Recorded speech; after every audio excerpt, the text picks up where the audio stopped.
Hi, it's Jeffrey Thomas from Daily Airline News. Today we have Richard Godfrey, who has perfected the whisper technology that's found a new location for MH370, and he is revealing today some explosive claims that Malaysia is dithering and probably pulling out of the search for MH370. Now, Richard, it's pretty damning stuff. Perhaps you can talk us through it. Yeah, the original search time frame was from November last year through till April this year. Nothing happened in November and December. Then that got updated to maybe January, a start in January 2025. Through till April 2025. That has still not uh, taken place.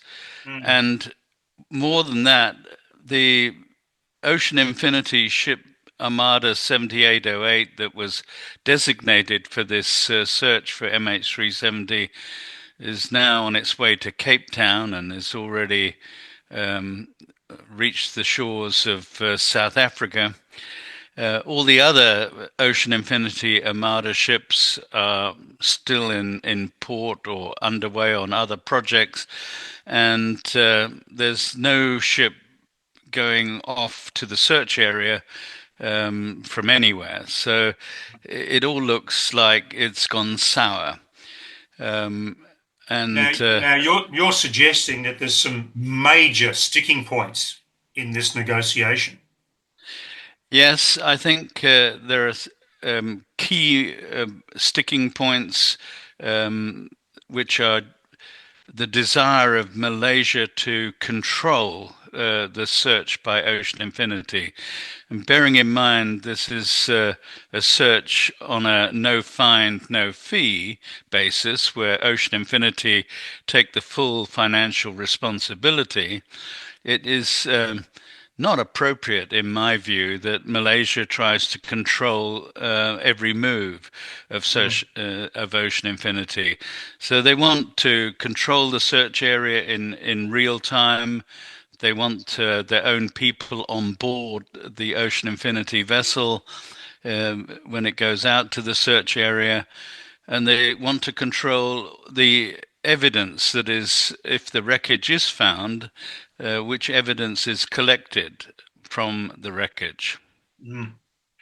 That's extraordinary, and it's very worrying. But as you suggest, Richard, over the last 10 years, Malaysia hasn't exactly been on the front foot when it comes to the search, and you outlined some serious issues with that performance. Yeah, indeed. The Malaysian military claim to have detailed radar of the disappearance of MH370 after the transponder was switched off in the cockpit and after the ADS-B data and civilian radar secondary radar wasn't available. This military radar has never been released, and that would be very helpful. It is perfectly possible that other countries have radar traces which also haven't been uh, provided to Malaysia, or if provided, haven't been released. So it seems that Malaysia weren't, as you say, on the front foot and didn't have a strong desire to resolve the mystery of this disappearance. I mean, Tony Abbott, the former Australian Prime Minister, even quotes the Malaysian government at the highest levels, saying they've long since suspected that this was a murder suicide by the captain. If Yeah. that's the case, then Malaysia will not want the plane found because it exposes them to compensation claims. Look, indeed. And there was an incident, I think, from memory, in 2018 where Malaysian Air Force officers tried to board one of Ocean Infinity's search ships that was looking for the aircraft. Is that correct?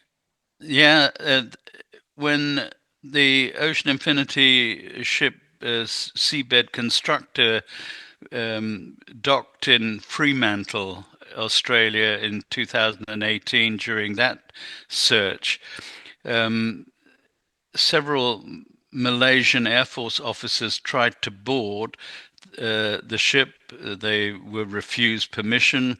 There was no agreement with Malaysia that Air Force officers should board the ship. They wanted to take over the investigation, which was then being run by the Civil Aviation Authority in Malaysia. They actually raided the office in Kuala Lumpur of the Civil Aviation Authority. So it was very disturbing, this sort of military coup. It was put down, but for a couple of hours it looked quite serious. Look, indeed. So, I mean, Malaysia has responsibilities to ICAO, the International Civil Aviation Organization, responsibility to the flying public, and of course, obviously, responsibilities to the families of the victims of this MH370 disaster. It seems as though they're just walking away from all of this because they're fearing, if we find the vessel, if we find the aircraft, we're going to find evidence that it was a mass suicide, and then open them up to massive claims. If their suspicion that this is a mass suicide by the captain is correct, then we might expect, for example, if we find the cockpit voice recorder, that there is a suicide note from the Mm. captain on that cockpit voice recorder. If we find the flight data recorder, we will then have the actual flight route that MH370 followed. It may be, it turns out that it's different from the radar trace that the Malaysian military showed to the next of kin in 2014 in a hotel in Beijing, the Lido Hotel. This would be very embarrassing to the Malaysian government. And as you say, they have on one hand the responsibility as an ICAO member, responsibility to the flying public, and a responsibility to the families of those lost in with Malaysia 370. And the, on one hand, I think there are voices in Malaysia who definitely want to support those responsibilities. But the way the Malaysian government are acting at the moment, I strongly suspect that the stronger voices in Malaysia are those who don't want to spend any more money on this sad incident, don't want a search to take place, and don't want MH370 to be found. Well, they're sadly misled if they think that's going to happen because one way or another, somebody is going to find it. As you and I both know, there are a number of parties who are also interested in looking for this aircraft, not only Ocean Infinity. Yes, that is the case, and I'm sure MH370 will be found. It's a question of when, and it comes across to me that Malaysia just trying to run the clock down, and so that that day doesn't happen sooner And later. rather than later. Mm. But on the other hand, that day will come. So, Richard, what do you believe Ocean Infinity should do? I mean, should they simply go out there and force Malaysia's hand? Because, you know, if Ocean Infinity just goes and finds it, the publicity and the kudos the company would get would be staggering. It would be enormous. And it may be worth more than $70 million to them. So there's an interesting dynamic to that, perhaps. Indeed, and Oliver Plunkett, the CEO of Ocean Infinity, has always maintained that he wanted to search again. This is unfinished business for Ocean Infinity. Oliver Plunkett said at one point that it's his life ambition to find MH370.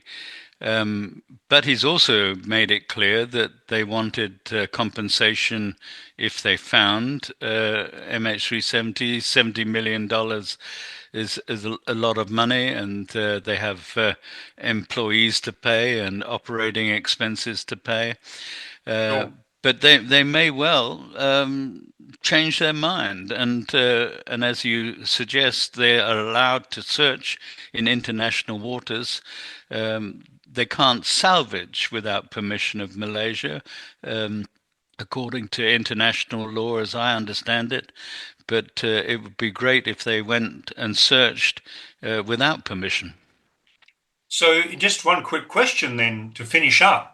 Your area that you've identified, which is really the basis of this new credible evidence, how long would it take Ocean Infinity to search that small space?